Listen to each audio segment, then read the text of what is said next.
Jesus. Jesus. I really love Jesus. Me too. He's great.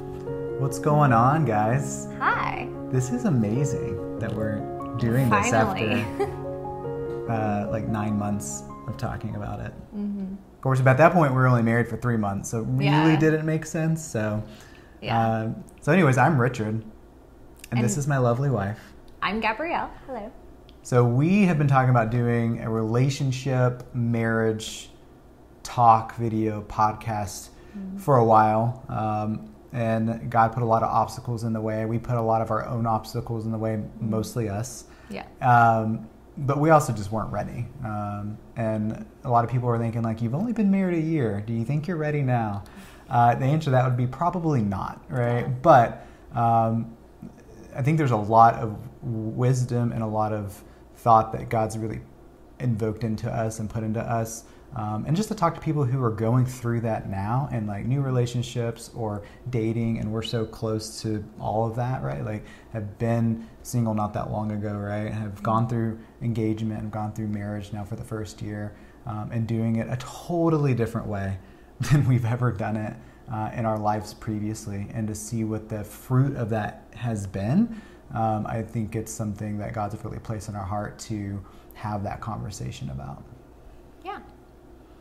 So what are you most excited about to get out of this or to share? Out of the video. Yeah.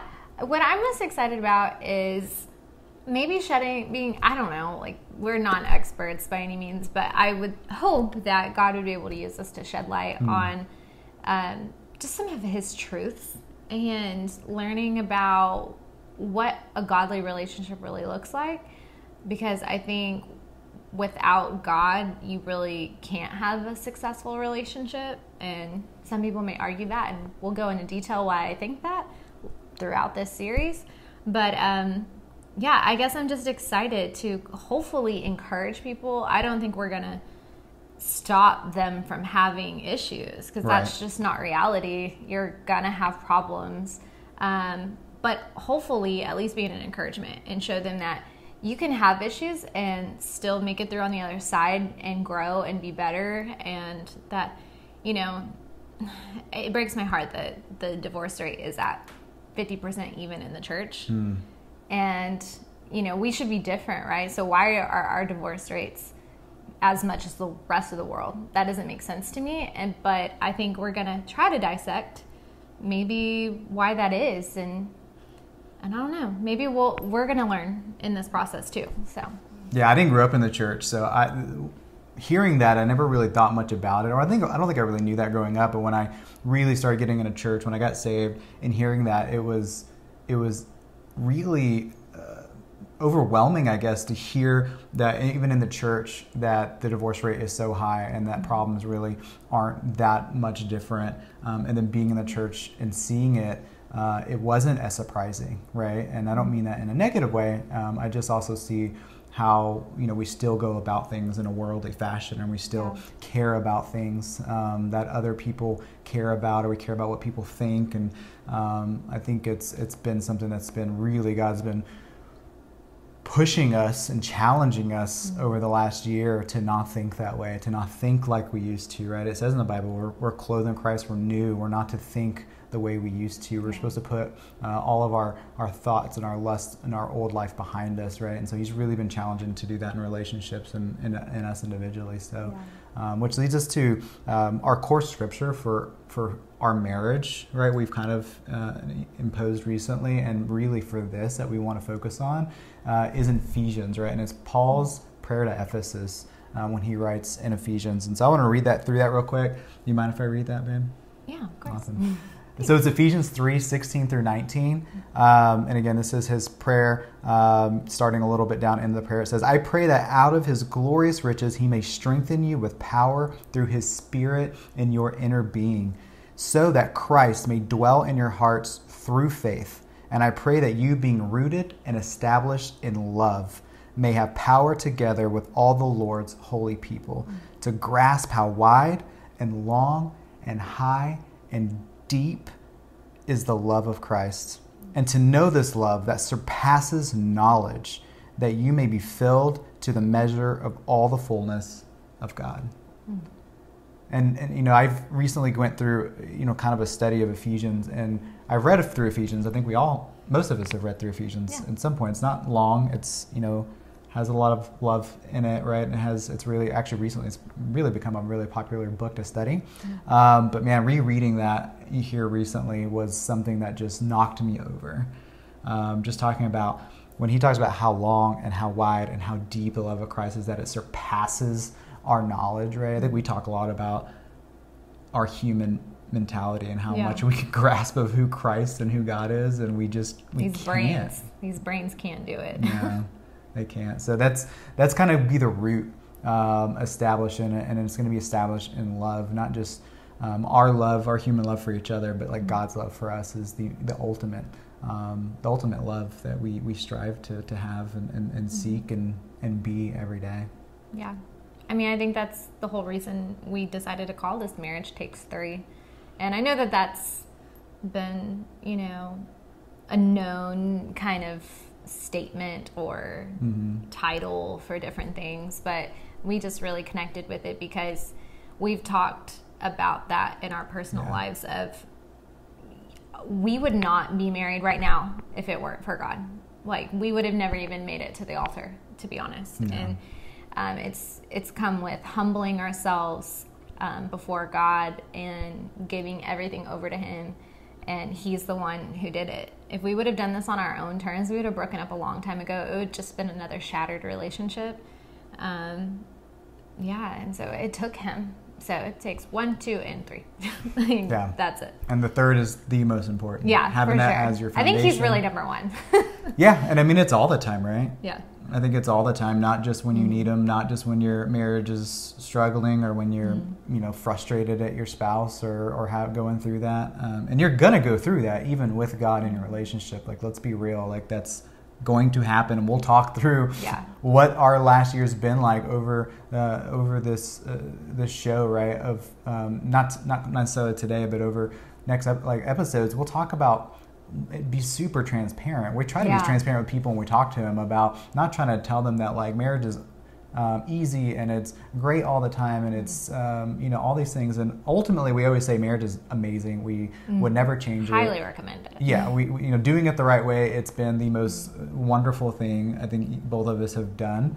But we know it doesn't come with these easy things, and like, we're in a world where things get put on social media and videos are out there, and sometimes it looks like if we're not doing it this way, and all these people are so happy all the time, and we just want to let people know like that's not true. It's not reality. It's like, not, spoiler alert, it's hard. Yeah. It's very hard, but I mean, it's the most worth it thing I've done in my life so far. I mean, outside of my relationship with Christ, it's definitely. But honestly, this has grown. I mean, that would sound bad if I said this grew my relationship with Christ. But in a way, like, it showed me more of Christ's sacrifice for us. Like, it's really elevated my understanding of what Christ really did for His bride, the church, you know. And so, I don't think like this, you know, made me love God more, but truly my love for God took on a whole new perspective when I entered marriage, for sure. Yeah. So before we get into what our marriage has been like and go into other avenues of that, we kind of want to talk about our previous, what brought us, you know, to marriage, what brought us to Marriage Takes Three, right? Because I definitely have not had that concept and that thought in previous relationships. I never went into a relationship saying like, Jesus, you're going to be the center and the foundation of this, right? So, and I don't think you really did either in a lot of times. I'd say never. I think you had a little more of that understanding, a little bit more than me, but I know I had never even had that thought in any form. I think the only thing I had that you didn't take into your other relationships was like, I knew in my head that I needed to be with somebody who believed the same as me. That was probably the only real difference, though. Everything else was just as toxic. Well, let's talk about it. Talk about your previous, in a generalized format, like your previous relationships, really more as an adult, right? Knowing Christ, in relationships, expectations, and just kind of what that looked like and what it ultimately led to. Yeah. I mean, I'll talk about mostly what my relationships look like as an adult, but I do want to say that from the time that I even started to like boys, there was this issue of needing something from guys. Like, I remember, I think I was 14 or 15 years old, and I think I had a boyfriend break up with me or something, and my thought, I remember this thought in my head of being like, I need another boyfriend, because without a boyfriend, what am I? Like, I remember feeling that way. And it's so sad to look back on, but it's like, I think that's what girls really go through. Maybe even guys too, but I know especially girls. A lot of us carry out those insecurities from teenagers into our 20s, into our 30s, some people 40s and beyond, you know. Some people never let go of those insecurities, but I truly did not see my value outside of being someone's girlfriend at that age. And I think as I became an adult, I definitely grew a little bit out of that, but I still didn't understand truly, like, what it really meant to be God's daughter, like, truly, like, have a relationship with Christ and let that be the foundation of everything. I think I still chased validation from guys. And I think a lot of girls can relate to that. And it's a really sad thing, because I even had the awareness. Like, I knew in those circumstances that I was worth more than how they were treating me, but I could not get myself to walk away. So why do you think you felt like that? What do you think about it? Was it more of still needing that validation, or what do you think it was? Well, I think definitely having grown up an overweight child and just really not feeling a lot of confidence in myself, I think the need to have someone validate that I'm attractive was a huge driving force. Because I think I hate to say it, there was almost like I had two sides of my brain working.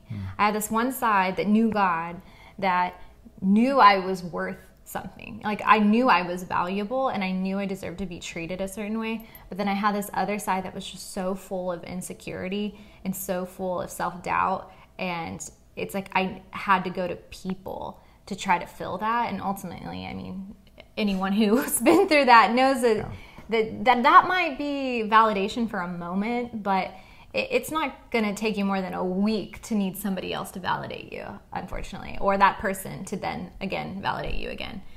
There was a portion in my life where I was single, but it was like every weekend we'd go out to karaoke or go to do something, and it was like I needed a new person to be interested in me. You know, it just became this really sad life where I relied on other people to like myself. And in the end, I just didn't.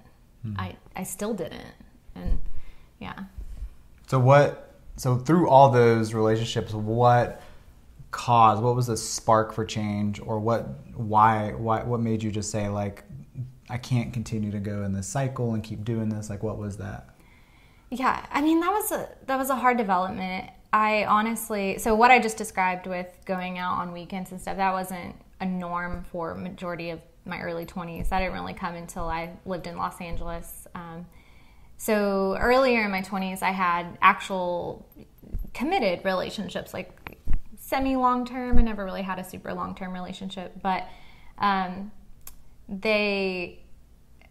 it was just people who just didn't find me to be enough, you know, for whatever reason. They were decent people, but they just never really thought of me as enough. And that was really hard blow to my self-identity. You know, I already had a poor one, and then I had people break up with me, makes it even worse. And so that's kind of what catapulted me into that cycle of going out and trying to validate myself through guys. But what really changed was when I moved back from California, and I was on that cycle there. And when I got back, I just knew, like, I've got to change. Like, I knew God, right? Like, I had this relationship with God, but he had kind of been put on this back burner. He was there. And I feel like God intervened in my life and took me out of California and put me back in Texas. ultimately it worked out that I met you, but I don't even think that's necessarily the reason he took me out of that situation. Yeah. I think it was just to save me. You know, you were a byproduct of that, and it's amazing. I definitely think he guided our steps towards each other, but ultimately God took me out of that situation. I got home and moved back in with my parents, and I just thought to myself, like, nothing else in this world matters to me right now except getting right with God. I was like, that defines me at this point, because, you know, I moved to Los Angeles to pursue acting, and that didn't work out. And I've dated this guy, this guy. I've gotten attention from these people, and I've whatever. And it was never enough. It was never satisfying enough. And it was like this little voice in my head that when I got back just said, are you ready? Like, are you tired enough?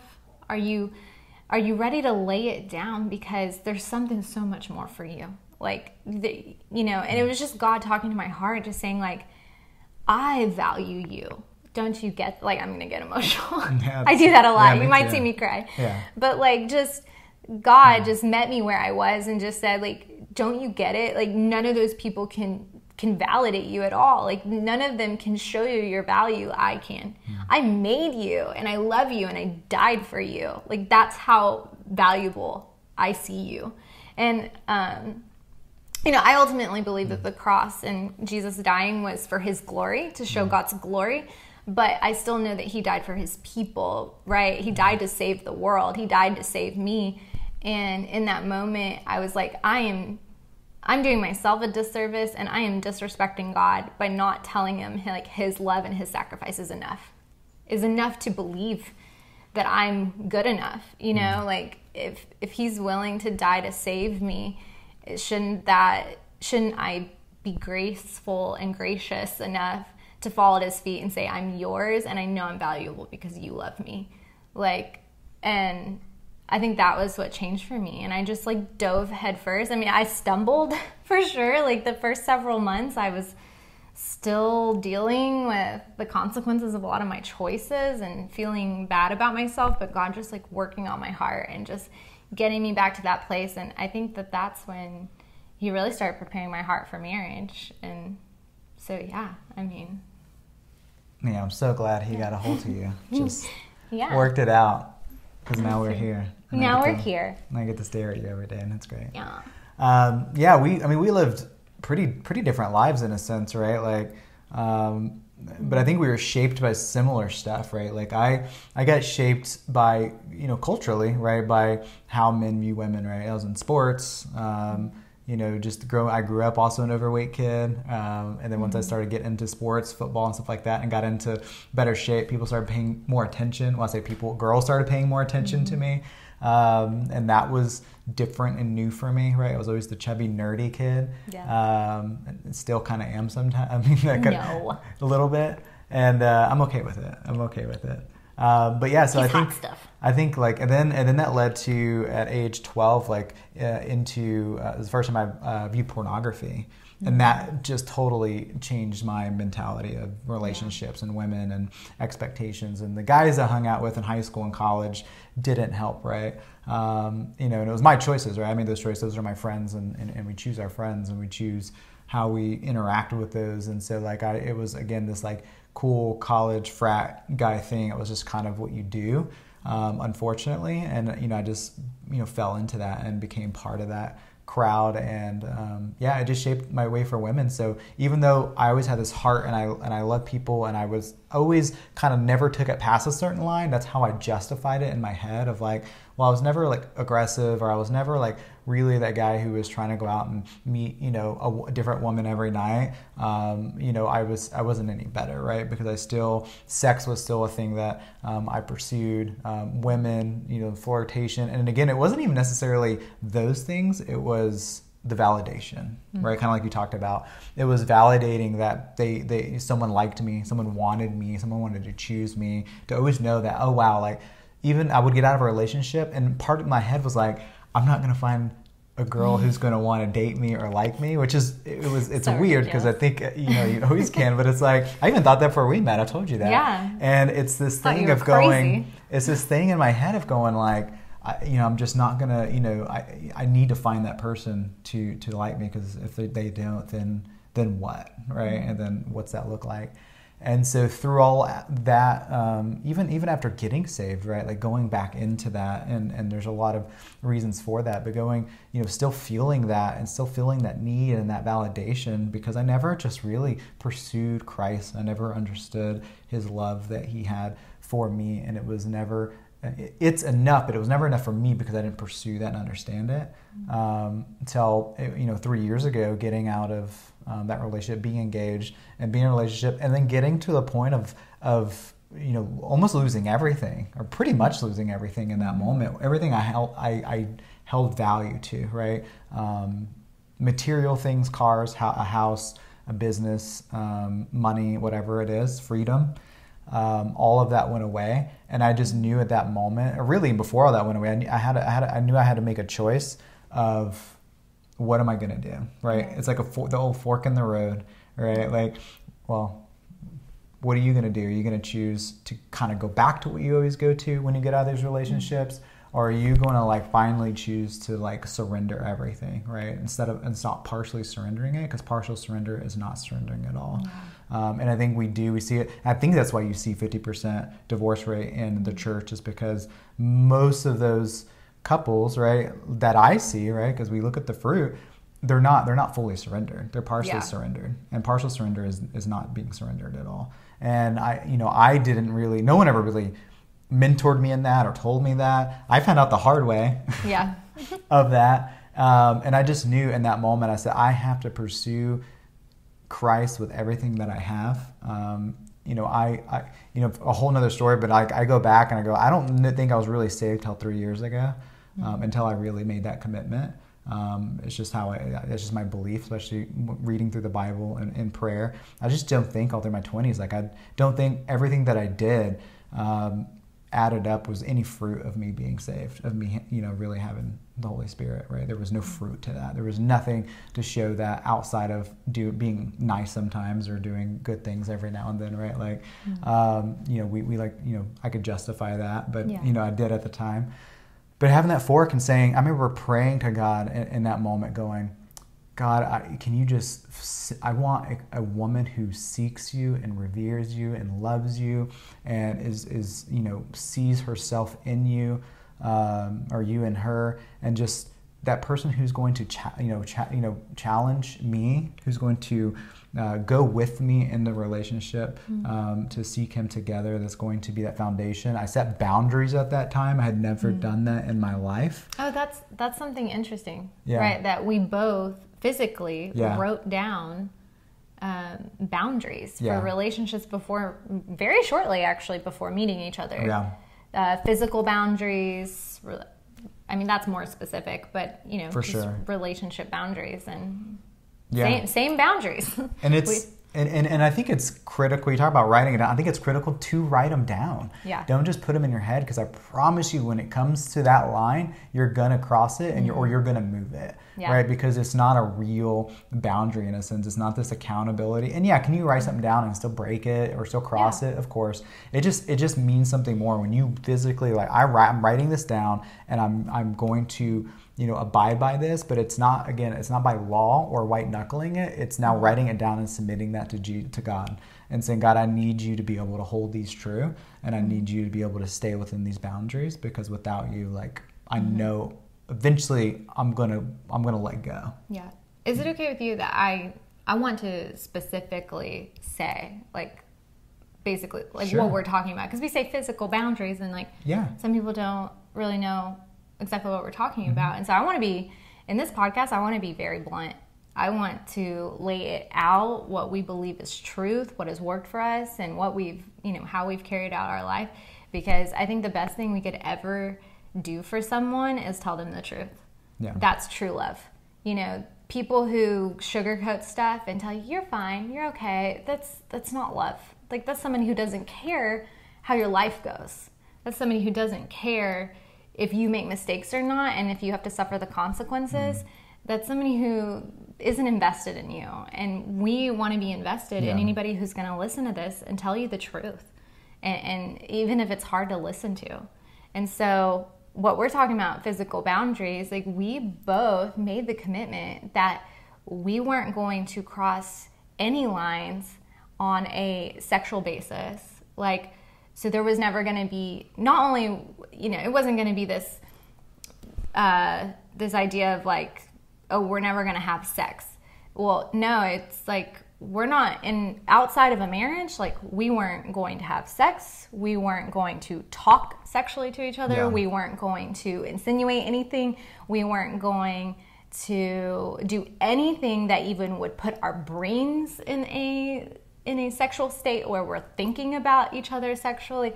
Like it was very, very, I mean, there wasn't even a text message. Like that was how serious we took it.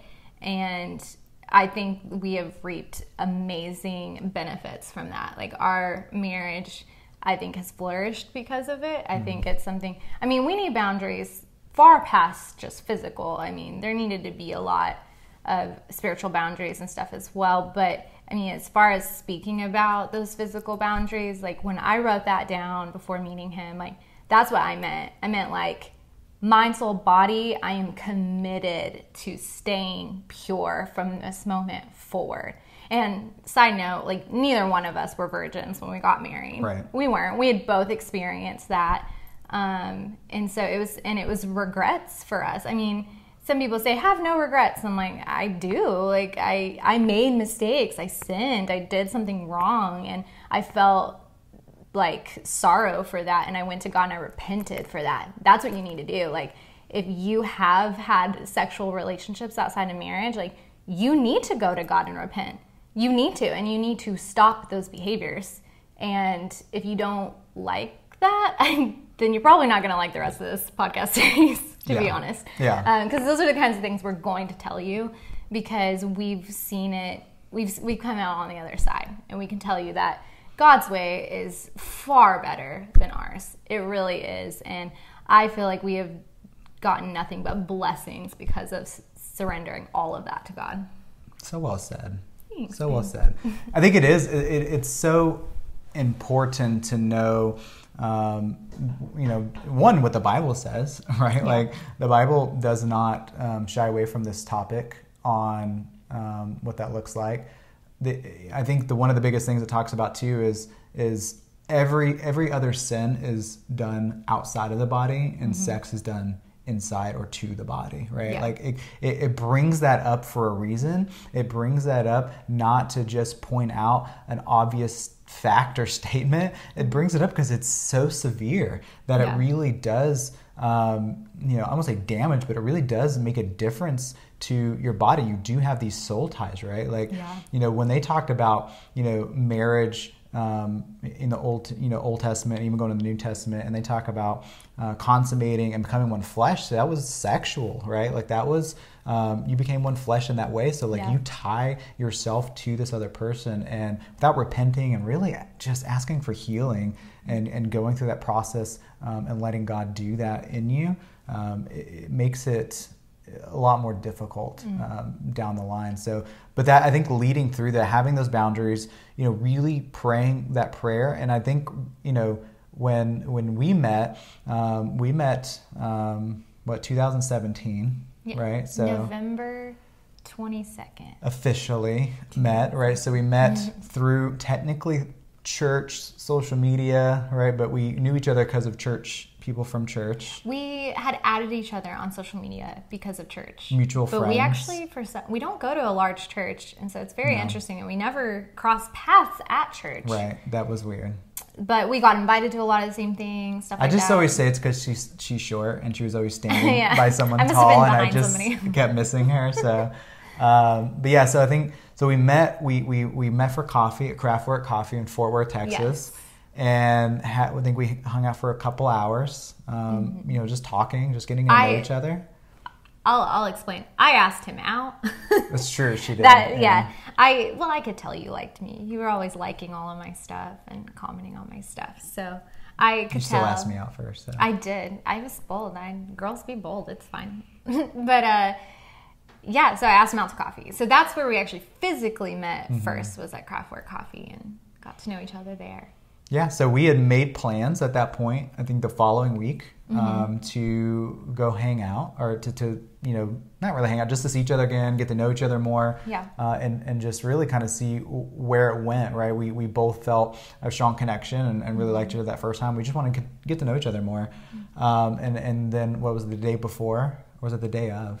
Do you remember? It was the day of.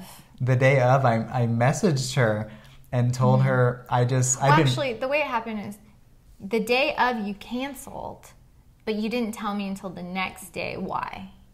You just say, hey, I'm sorry. Thanks for correcting me. I appreciate it. I'm sorry. I guess it's not really that important. Anyways, the whole point of the story is I had just been praying all weekend about it, right? Like, again, hey, I really felt a strong connection, but I don't want it to be a feeling. I don't want it to be, well, she's cute and I really like her and we have some things in common. I didn't want it to be that. And I just really wanted to make sure to have that. Am I really healed from this past relationship that I got out of that summer? Am I really in a point where I need to start dating, right? Am I healthy enough to do that? Or is that going to lead to something that's unfair for me and her, right? Because that's the last thing I wanted to do, was go date for 2 months and then go, man, I'm just not in a place where this is the right time. And then, that's just not fair. So I had told her at that point, like, hey, I just really think for the rest of this year, I just need to focus on really healing, focus on God, and do that. And she was very honorable to it. I'm not going to say she wasn't upset. How did you feel at that time? I was fine. Yeah, honestly, I think because of what I had been walking through with God, I respected someone who can be so self-aware. I think the most respectful thing you can do is understand where you're at and where your heart is at, and not lead someone along, and I had been strung along by someone in the past, like for a very long time. And I just had so much respect for that. I was like, you know what, even if we just stay friends, that's fine. I really felt a strong connection, but I was okay with that. And you said that I'd like to remain friends, still talk as friends. But I just am not really ready for a relationship right now. And I thought, okay, great. And I was totally fine with staying friends for a long time, maybe forever. Like, honestly, I trusted God so much that I was like, if this is supposed to be my husband, then like God's going to make it work out. And if it's not, then I don't want it anyways. So I was actually, no, I didn't have a negative feeling about that at all. Yeah, so I think, and we kind of got to know each other. We would talk, and it was very, again, boundary set. We were, there was no, I'll say no, but not really. I mean, it was, if there was, it was very rare or very light. I don't even remember. I don't remember it at all, but I can't say I don't know. I remember it pretty well. I know for about a full month or so, you didn't say even like one even kind of flirty thing. Like, you didn't call me cute, nothing like that. Yeah, because the worst thing I didn't want to do is go like, hey, I want to heal, but then I'm going to flirt with her and like send all these mixed signals of like confusion of like, what does that look like? What is what's really going on? Yeah. And so I really tried to be very intentional with that. And it really was just like, where'd you grow up? And, just learning about each other, learning our backgrounds and, kind of where we were and why we were where we were. And then I remember you invited me to your Christmas party for work. Yeah. And I remember go ahead. Oh, okay.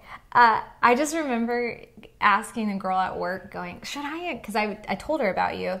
And I was like, we're just friends. I don't want it to come off like too much like I'm inviting him on a date. But it might come off that way, because that's what people are bringing to the Christmas party is dates. So I went back and forth, and I just decided to extend the invitation. And if you declined, it was fine. But yeah. So. And I thought a lot about it. Yeah. I did. I prayed about it, and it was on my own choice. I don't think God told me go or don't. Like, I did. Yeah. There was none of that. I chose to go. I was like, sure, I'm going to go. And again, we were very respectful of each other and just, had a good time. But I'm so thankful that I went, because that was the moment. That was the night that I can look back to and go like, I really could see myself marrying this person.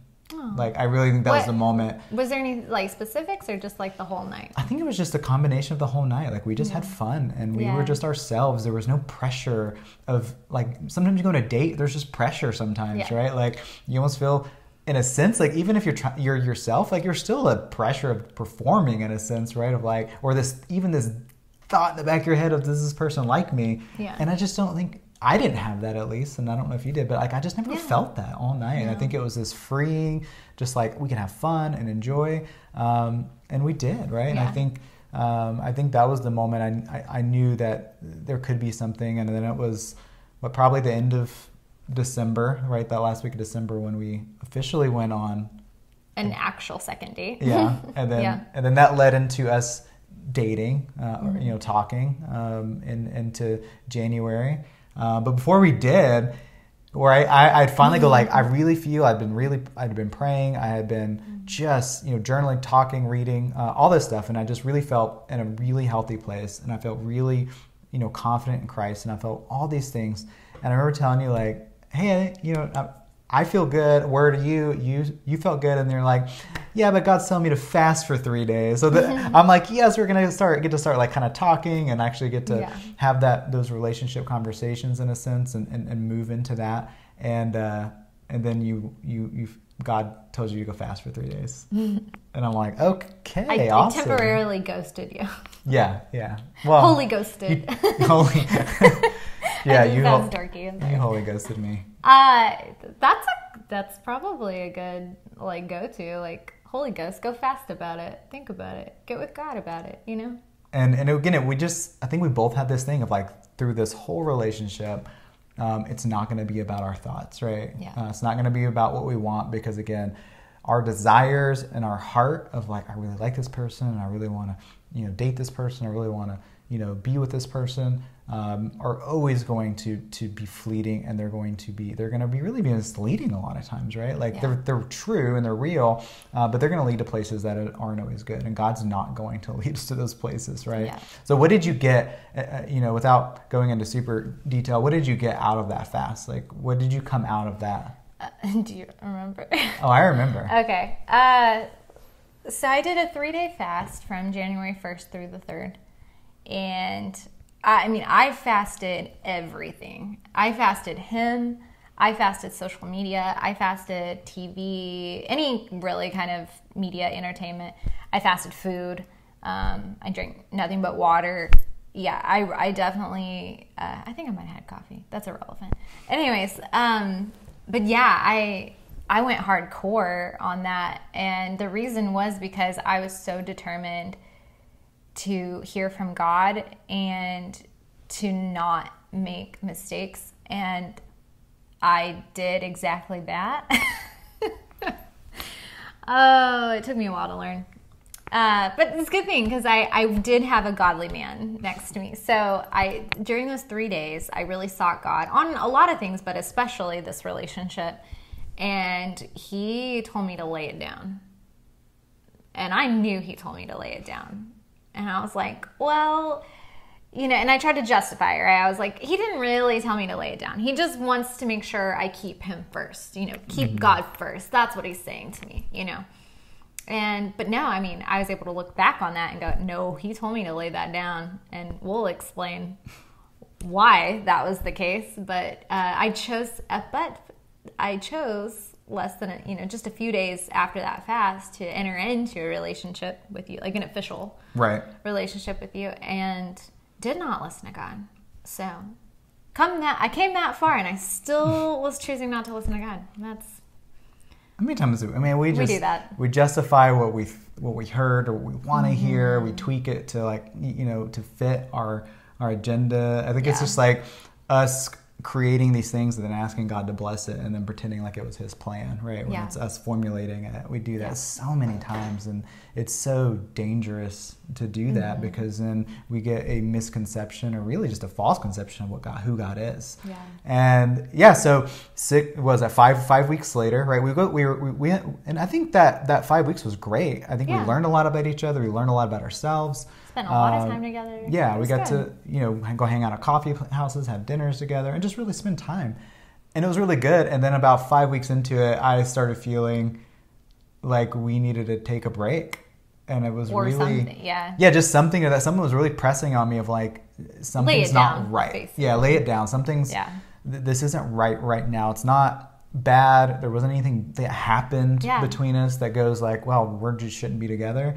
I think there was just still some growth that we both needed ultimately that we realized. And so, again, I remember praying about it. I also fasted through a few days on that. And I remember coming out the end just feeling very, very hard pressed. Like this is, if we continue to go in this direction, we are not going to end up together, and we're going to end up, probably hurt. And we're going to, there'll never be reconciliation from a relationship standpoint. Maybe a friendship, but not a relationship.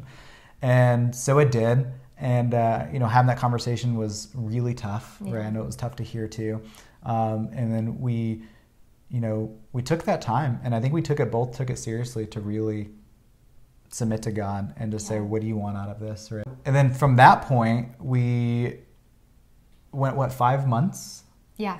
It was right. 5 months. And we really didn't talk a lot. Like we talked. There was some times we did, but there was definitely a lot of broken up periods of time where we didn't even talk at all.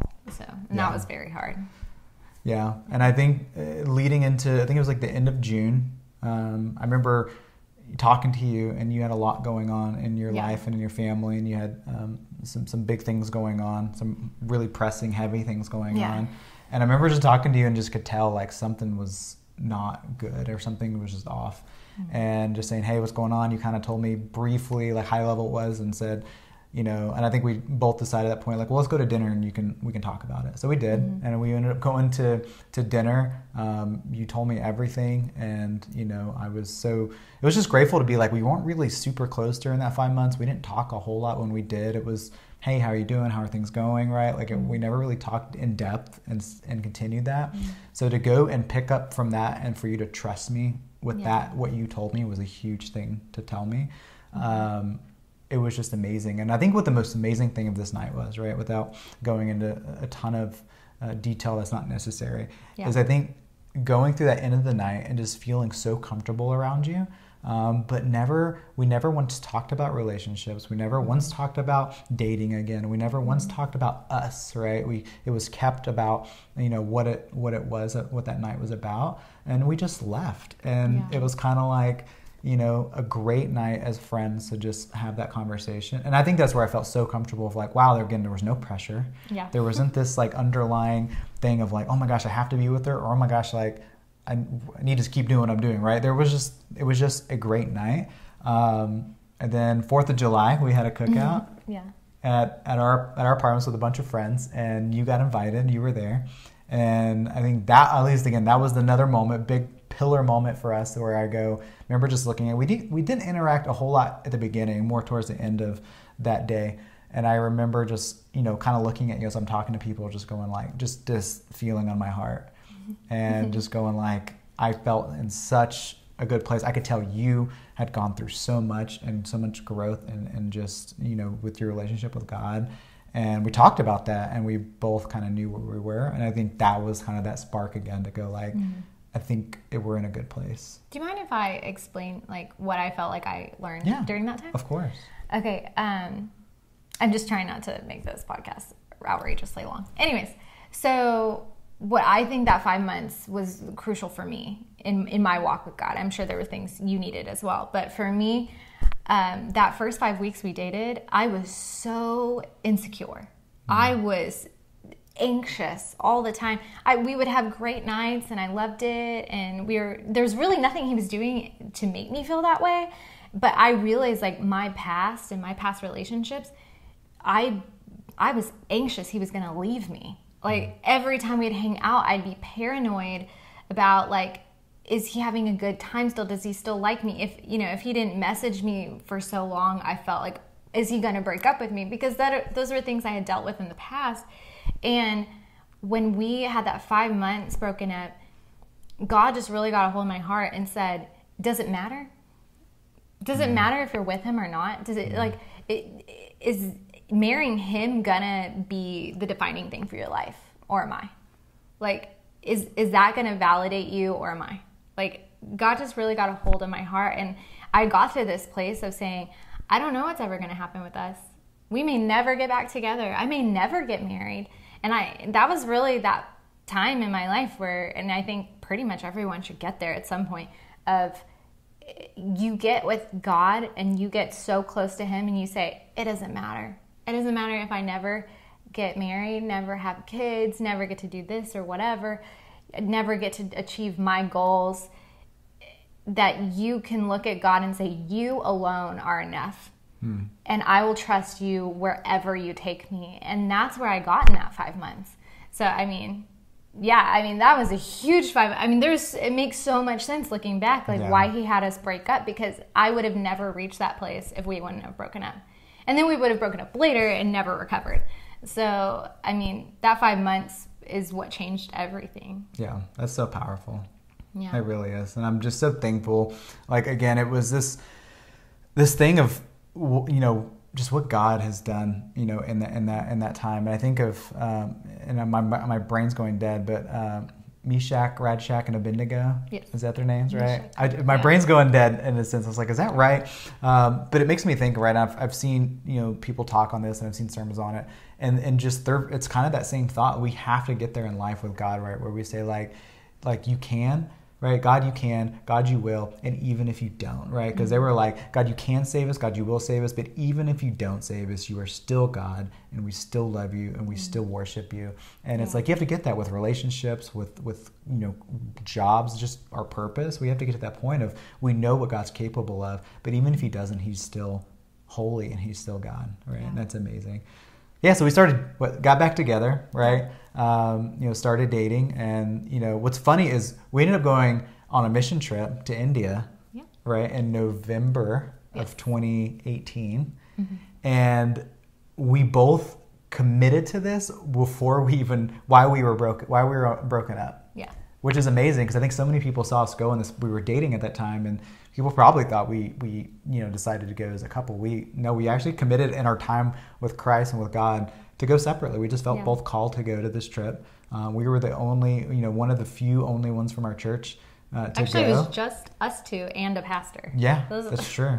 Only 3 of us from our whole church that ended up going, and it was us 2 and a pastor. It was just this amazing thing, and we just laughed about it. I thought it was so funny, honestly, at that time. But that's also where we got engaged. Yeah. You know, and it wasn't I remember taking the ring there. I knew it before we went. I wanted to marry you. And I remember carrying the ring around even before we went, and just never really planning it out, just saying like, you know, just whenever the time's right. I'm not going to force this. We're not going to force anything about our relationship.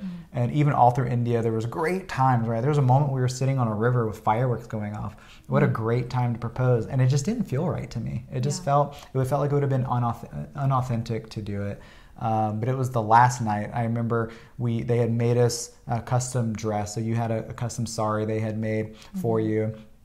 And we were getting dressed, and we got dressed, and I walked around the corner, and I remember seeing her in that sari, and it was the end of our trip. And right then I just go like, today's the day. And I just knew today's the day. I don't know where, I don't know how. I didn't have the ring right on me right then, or I might have done it right then. But, you know, we ended up doing it later that night, and went up to the rooftop of the building we were staying in and got engaged there. And you know, that's been amazing. But even after we got engaged, we still kept boundaries, right? Like, that's so important. There's so many people, I think, that get engaged and go, we're going to get married anyways, right? This is already, God's ordained this. We're going to get married. Really, in our mind, we are married.